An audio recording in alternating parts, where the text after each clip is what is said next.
7. He's best known as one of England's greatest footballers. Now, Paul Gascoigne is as well known for being an alcoholic.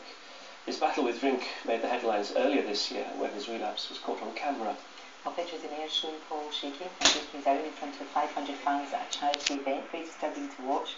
He was going to rehab in America, where he came close to death, but he's right here now. And actually, you're looking not too bad. How are you feeling? Yeah, I'm feeling good. Yeah, I'm quite excited about the future holds. Good, good. Because you can imagine we've had such a big response to the fact that you're on.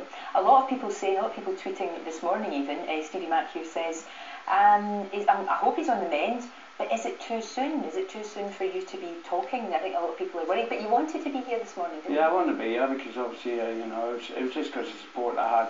You know, when I went to the treatment centre, they tried to detox us and they couldn't. So they rushed us to the hospital, you know, and then that's where it got quite serious. I just remember the guy, like, saying to the doctor in the treatment centre, said, I don't think this guy's going to make it. And obviously I put my head up a little bit, and I was tubed, I had tubes all over my arms and body and getting injected. And I just actually said, oh, please don't let me die, I need to water the plants. So the plants were more important than me. But you were just thinking that's strange, it's yeah, things that you think about. The plants passed away and I survived, so.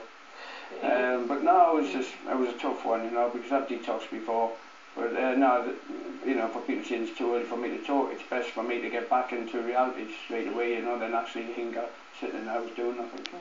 We played that little clip of you at the charity event there when you were slurring. And, how do you feel when you watch something like that now? Well, for me, I honestly thought I looked good.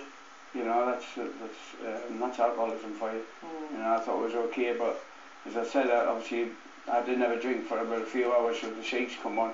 I think if I had a few drinks before going on the stage, I might have been alright, but you know, that was it when I was in the thick of it. But in a way that was the best thing to happen, wasn't it? In a way that, you know, looking back, it's hard to watch as that, but if that hadn't happened, you might not be sitting here now. No, when you see, you know, when people say, they talk about how bad you were, and you sometimes don't believe it, so it's good for me to see that and see how bad it actually was, you know.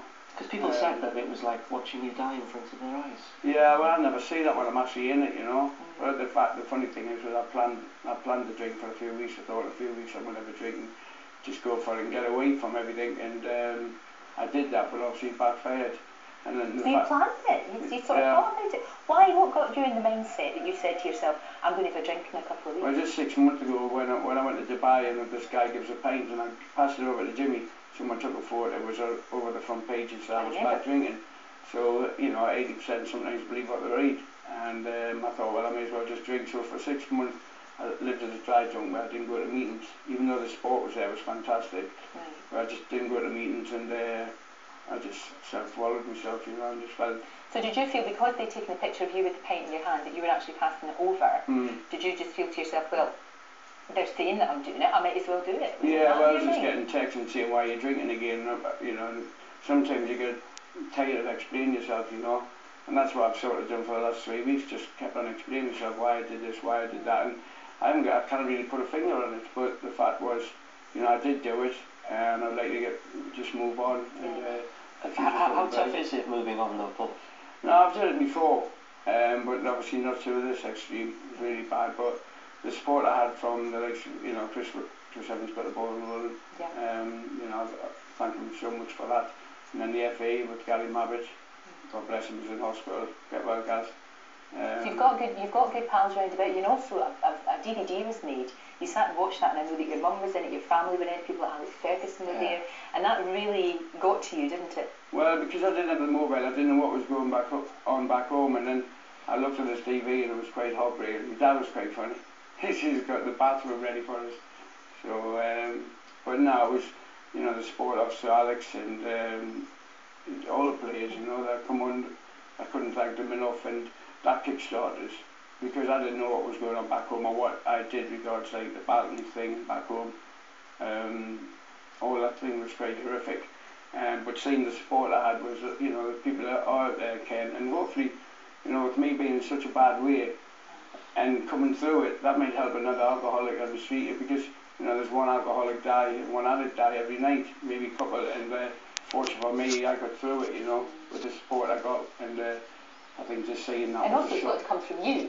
You know, everybody can support you and Yeah. everybody can chip in and they can send you, you know, to all the expensive rehab centres in the world, but it's got to come from you, Paul, hasn't it? You've got to make that decision. Yeah, because sometimes I feel it's quite easy for me, like, to go to treatment, but this time was horrific. I mean, you know, you've got classes in these treatment centres where I've done them all before, so sometimes I just go to detox and then come out and start afresh again. Right. But obviously this was worse than it's ever been.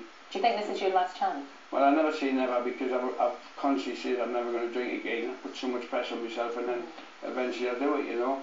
But the province where I was in, they learned you how to, you know, you keep on thinking, well, I can't play snooker because the people have a drink there, I can't play golf, you can't go to functions, and the fact that the province helped you to sort all of this. So, you know, the person, for 19 months I was good, 20 months, you know, the press never come now and this because there wasn't stories for them. Yeah. Once I have that drink, then of course, it flies out too. Understand. We're going to be talking to you lots more after this talk, Paul. There's loads more to talk to you about, especially about the future and what that holds for you. But for now, thank you very much. Good to see you. Thank you so well. And coming up on the programme, this was last year's lineup.